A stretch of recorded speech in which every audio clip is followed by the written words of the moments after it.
मत मारो अम्मा जी, मेरी बच्ची को छोड़ दो। मैं इसे यहाँ से लेकर कहीं दूर चली जाऊंगी अम्मा जी। अरे क्यों घबरा रही है? चुप करवाने ही तो भेजा है तेरी लड़की को। जरा सा दूध पिलाएंगे चुप हो जाएगी। कितनी देर से देख रोने की आवाज आ रही है। अब मेरे से लड़की का रोना नहीं देखा जा रहा था। अरे भीमा शेरा, क्या बात है? कितनी देर लगेगी बच्ची को चुप करवाने में? जल्दी चुप करवाओ। अम्मा जी छोड़ दो मेरी बच्ची को। आखिर गलत कर रही हो, मत करो ये पाप। मुझ दुखियारी माँ पर रहम करो वरना। तेरी इतनी हिम्मत, अम्मा जी को उंगली दिखाती है? सुमन का पति किशोर सुमन को बुरी तरह पीटता है। चल छोड़ दे किशोर बेटा, रोने दे। ये बेटी के गम में बावली हो रही है, इसलिए कुछ भी बक रही है। तू जा अंदर जाकर। कुछ ही देर में बच्ची का रोना बंद हो गया। सुमन की चीख मुंह में ही दब गई। सुमन अम्मा जी की बड़ी बहू, जिसने आज सुबह ही एक लड़की को जन्म दिया था, पर अम्मा जी को पोती नहीं पोता चाहिए था, इसलिए उन्होंने सुमन की बेटी को मरवा दिया। सुमन शादी के बाद 3 बार माँ बन चुकी थी, पर तीनों बार लड़की होने के कारण उसकी गोद सूनी कर दी गई। अगर सुमन अम्मा जी के खिलाफ जाती तो उसे इस घर से निकाल बाहर फेंक दिया जाता। वो अपने गरीब माँ बाप का चेहरा देखकर अपने आंसू पी लेती, जो अम्मा जी के कर्जदार थे और बरसों से अम्मा जी का कर्जा निपटा रहे थे। देख रामदीन, तेरी बेटी ने फिर से एक बेटी को जन्मा। अब तेरा कर्जा और बढ़ गया। मैंने तेरे ऊपर तरस खाकर अपने बड़े बेटे किशोर से तेरी बेटी सुमन की शादी करवा दी। उसे महलों की रानी बना दिया और वो इस घर को एक वारिस ना दे पा रही। ऐसी बहू किस काम की? कहे तो निकाल बाहर फेंके इसे यहाँ से। बहुत जुबान तेज हो गई है इसकी। अब आप चिंता मत करो अम्मा जी, मैं इसे समझा दूंगा। ये आपके सामने बिल्कुल नहीं बोलेगी, बिल्कुल चुप रहेगी। अरे तुझे यहाँ सारे ऐशो आराम मिल रहे हैं, फिर तो क्यों शोर करती है? अपने माँ बाप पर तो तरस खा। अगर अम्मा जी ने तुझे यहाँ से निकाल दिया तो हम गरीब माँ बाप तुझे कहाँ रखेंगे? कितनी बार समझाया है, अम्मा जी के सामने मुंह मत खोला कर। जैसे तेरा जीवन कट रहा है उसे काट ले। आज के बाद तेरी एक शिकायत न सुनो, वरना तेरी माँ और मैं दोनों जहर खाकर मर जाएंगे। सुमन की आंखों से आंसू सूख गए थे। वो तो अपनी बेटी के गम में बिल्कुल शांत हो गई थी। वो हर समय उदास रहती थी, न किसी से बात करना, न हंसना, न मुस्कुराना, बिल्कुल चुपचाप खामोश हो गई थी। अम्मा जी का छोटा बेटा दीपक शहर में पढ़ता था और पढ़ाई करके 3 साल बाद गांव वापस लौट रहा था।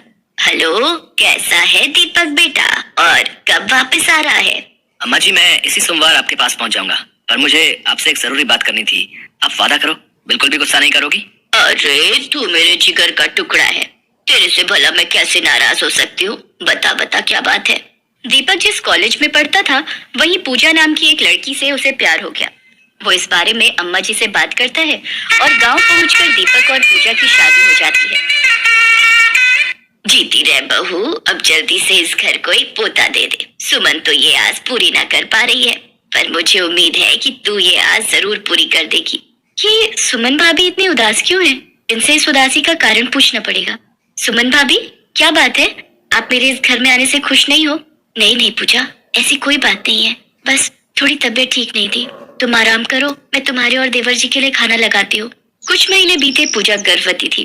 अम्मा जी उसका भरपूर ख्याल रखती थी और सुमन पर हर समय नजर रखती थी, ताकि वो पूजा को कोई सच्चाई उगल न दे। पर एक रात अचानक पूजा की नींद खुल गई। अरे दीपक कहाँ है? इतनी रात में उठकर कहाँ चले गए? बाहर देखती हूँ। अम्मा जी क्या करूं, फिर से लुगाई ने इस लड़की को जन्म दे दिया। वो सो रही थी इसलिए उठाकर इसे आपके पास ले आया। अब आप इसका कुछ करो। तभी एक औरत चिल्लाती हुई आ जाती है। तुम मेरी बच्ची को यहाँ क्यों ले आए? ये मेरी बेटी को मार देंगी। ए लड़को, इसके हाथ पकड़ लो, इसकी लड़की का इंतजाम करना है। लड़की के लिए दूध लाया जाए। अम्मा जी आप अभी भी इसी तरीके से गांव की लड़कियों को मारती हो, पर कुछ भी हो, देखकर बड़ा मजा आता है। ये सब दरिंदगी देखकर पूजा के रोंगटे खड़े हो जाते हैं। तभी कोई उसके कंधे पर हाथ रखता है। पूजा घबरा जाती है। कौन? सुमन भाभी, आप यहाँ? पूजा, ये सब तुमसे नहीं देखा जाएगा। मेरे साथ कमरे में चलो, नहीं तो किसी ने हमें यहाँ देख लिया तो हम दोनों मारे जाएंगे। चलो यहाँ से। पर भाभी, वो बच्ची रो रही है, हमें उसे बचाना होगा, ये लोग उसे मार देंगे। सुमन पूजा को किसी तरह वहाँ से कमरे में ले जाती है और सारी सच्चाई बताती है। पूजा, अगर तुम्हारे बेटे की जगह बेटी पैदा हुई तो ये लोग उसे मार देंगे, इसलिए तुम किसी भी तरह यहाँ से भाग जाओ। पर भाभी, ये तो अन्याय है ना, और अन्याय सहना और भी गलत। मैं अन्याय के खिलाफ लड़ूंगी, आप चिंता मत करो, मुझे पता है मुझे क्या करना है। पूजा एक साहसी लड़की थी, इसलिए वो अन्याय के खिलाफ लड़ना चाहती थी। वो फोन पर अपने पापा को सारी बात बताती है और वो दिन आ ही जाता है जब पूजा की डिलीवरी हो रही थी। बेटा ही होगा, तू चिंता मत कर दीपक बेटा, तू बेटे का ही बाप बनेगा। हमारी पूजा बेटी को जन्म ना देगी। अम्मा जी, पूजा बहू को बेटी हुई है। सत्यानाश, दूसरी बहू ने भी बेटी को जन्म दे दिया। आज रात इसका भी काम तमाम करना पड़ेगा। चिंता मत करो माँ, मैं उस बच्ची को अपने हाथों से दूध पिला लूंगा, अपने हाथों से मारूंगा। दाई घबराई हुई वहाँ से चली जाती है। पूजा होश में थी, वो सब बातें सुन लेती है। वो जानती थी कि उसकी बच्ची की जान को खतरा है, पर वो सही वक्त का इंतजार कर रही थी। वो घबराई हुई तो थी, पर हिम्मत नहीं हार रही थी। रात के समय अम्मा जी पूरी तैयारी के साथ बैठी थी। गुंडों ने पूजा के हाथ पकड़े हुए थे। दीपक, मुझे भरोसा नहीं था कि तुम इतना गिर जाओगे। मैंने तुम जैसे घटिया इंसान से प्यार किया, तुमसे शादी की। अरे तो मैंने तुम्हें प्यार किया, तो तुम्हें इस घर में क्या कमी है? सारे ऐशो आराम तो तुम्हें मिल रहे हैं ना। बस बेटी पैदा करना इस घर में गुनाह है। बेटा पैदा कर दो और खुशी से रहो। अम्मा जी, दूध लाने में कितनी देर हो गई? जल्दी से शहर मिले दूध का कटोरा मुझे दो। घर से रो रो कर इस बच्ची ने मेरी नाक में दम कर दिया है। वो देख ले आए, इतना उतावला मत हो। अपने भाई को देख, वो भी तो शांत खड़ा है। 3 बच्चियां मार चुका है अब तक अपनी। चल ये ले दूध पिलाकर इस बच्ची को दुनिया से मुक्ति दे दे। इन जालिमों के होते हुए कोई बिटिया पैदा नहीं होना चाहेगी। ना ना इस देश लाडो, कभी ना ना। चुप हो जा पूजा, हमारी बेटियों को इस दुनिया में आने का कोई हक नहीं है। खुद एक औरत होकर एक औरत का खून करने वाली हो तुम अम्मा जी। तुम्हें औरत कहलाने का कोई हक नहीं। अम्मा जी के सामने बोलती है, तेरी इतनी हिम्मत? अभी तेरी बेटी के साथ साथ तेरा भी मुंह बंद करता हूँ। दीपक जैसे ही पूजा पर हाथ उठाने लगता है, अचानक पूजा के पिताजी पुलिस को लेकर वहाँ पहुँच जाते हैं। खबरदार, जो किसी ने हिलने की हिम्मत की, मैं गिरफ्तार कर लूं सबको। अम्मा जी, तुम्हारा अत्याचार इस गांव की औरतों पर बहुत हो लिया। अब जितने भी दिन बचे हैं ना, जेल की सलाखों के पीछे काटना। तुम मुझे जानते नहीं हो, इस गांव पर मेरा राज चलता है। मुझे छोड़ दो। इंस्पेक्टर साहब, ले जाइए इस जालिम औरत को। इसने बहुत सी बच्चियों का खून बहाया है, इसे तो फांसी की सजा होनी चाहिए। पूजा के हौसले को देखकर सुमन के साथ साथ और भी गांव की औरतें आवाज उठा लेती हैं। अम्मा जी और उनके दोनों बेटों को पुलिस पकड़ कर ले जाती है।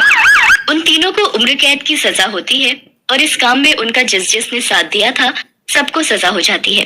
पूजा, तुमने हम गांव की औरतों को सिर ऊंचा करके चलना सिखा दिया। हम भी अब अत्याचार नहीं सहेंगे। हम तुम्हें अपना नया मुखिया चुनते हैं।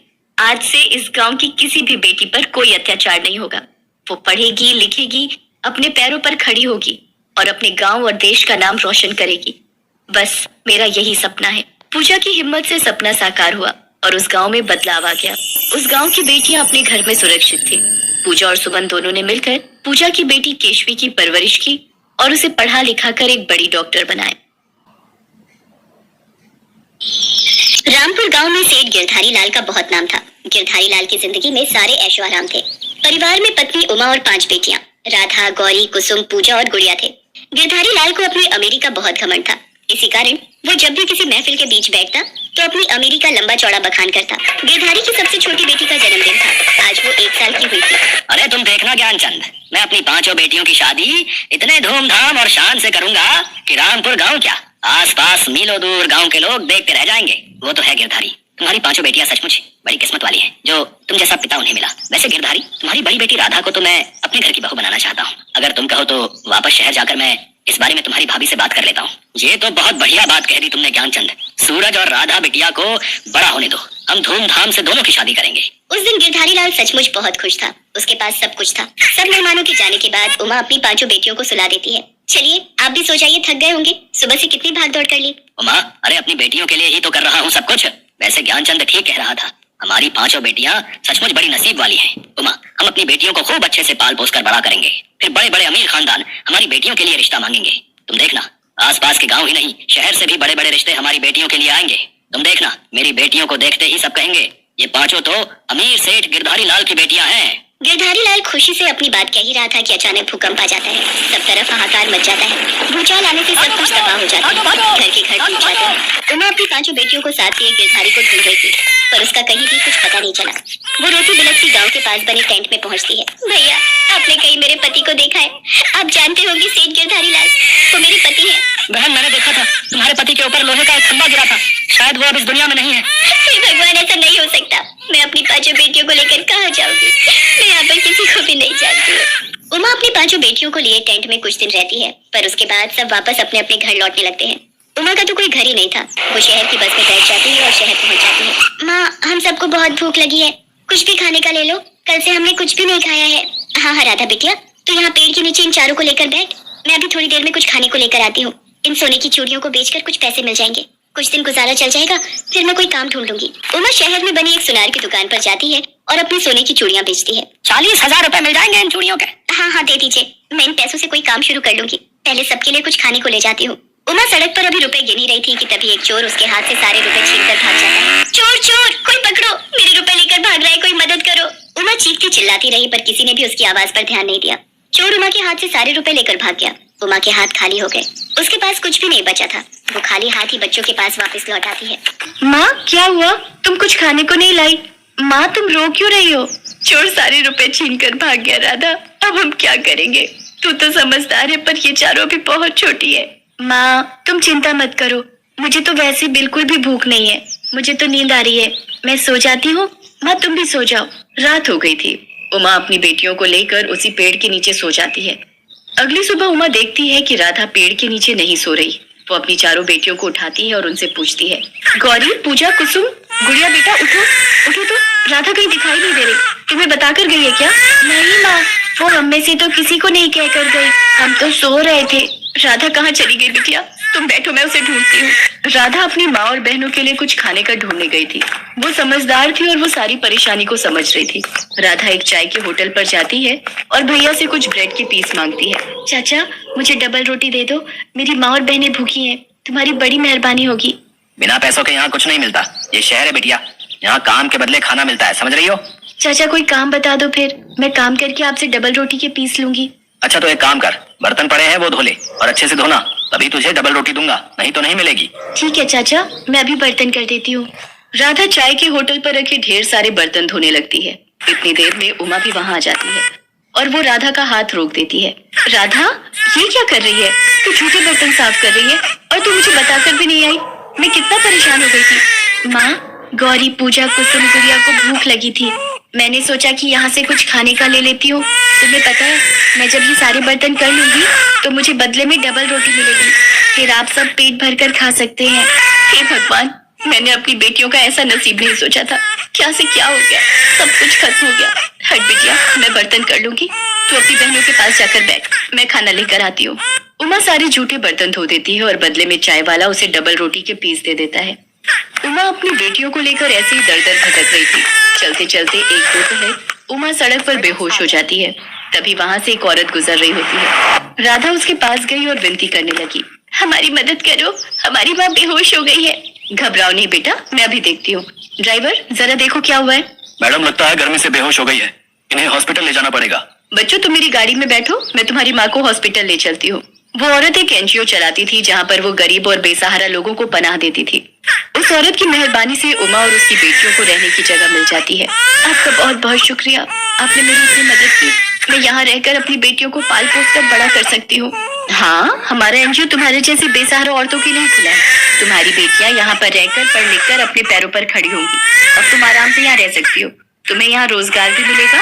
यहाँ पर सिलाई, कढ़ाई, बुनाई, अचार, पापड़ और कई तरह के रोजगार से तुम पैसे कमा सकती हो और उन पैसों से अपनी बेटियों को पाल पोस कर बड़ा भी कर सकती हो। गिरधारी लाल और उमा की पांचों बेटियों का नसीब उन्हें कहां से कहां ले आया था। जिन बेटियों को राज सुख मिलने का सपना गिरधारी लाल ने सोचा था, आज उसकी वही बेटियां अपनी माँ के साथ एक एनजीओ में रह रही थी। धीरे धीरे समय ने करवट बदली और वक्त 15 साल आगे निकल गया। उमा की पांचों बेटियां बड़ी हो गई और अच्छी नौकरी पर लग गई। उमा अपनी पांचों बेटियों के साथ एक नए घर में रहती थी। एक दिन जब वो घर लौट रही थी, अचानक उसकी मुलाकात ज्ञानचंद से हो गई। ज्ञानचंद को लगा कि भूकंप के मलबे में गिरधारी का सारा परिवार खत्म हो गया, पर अपने सामने उमा को देखकर ज्ञानचंद की आंखों में आंसू आ गए। वो गिरधारी से बचपन में किया हुआ वादा निभाना चाहता था, इसलिए उसने राधा का हाथ अपने बेटे सूरज के लिए मांगा। गिरधारी लाल से किए वादे को पूरा करने के लिए ज्ञानचंद और उमा राधा और सूरज की शादी तय कर देते हैं। मंडप सजा हुआ था। उमा गिरधारी लाल को याद कर रही थी। भाभी क्या हुआ, गिरधारी को याद कर रही हो? हाँ भैया, आज वो साथ होते तो अपनी बेटी की शादी अपने दोस्त के बेटे से होते देख बहुत खुश होते। भाई साहब, ये फूल माला की टोकरी रखवा लेते, मुझे लाला जी ने भेजा है। ये तो इनकी आवाज है। आप इस हालत में, आप जिंदा हो जी? गिरधारी तू जिंदा है? तो इस हालत में? उमा, ध्यानचंद, उमा तुम जिंदा हो? मुझे तो पता चला था तुम और मेरी पांचों बच्चियां उस मलबे में दब गई हैं। हे भगवान, तेरा लाख लाख शुक्र है, मेरा परिवार तूने मुझे उनसे मिलवा दिया। गिरधारी उस दिन नसीब के लिखे पर विश्वास कर लेता है। वो उमा के साथ मिलकर अपनी बड़ी बेटी राधा को आशीर्वाद देता है और अपनी पांचों बेटियों को गले से लगा लेता है।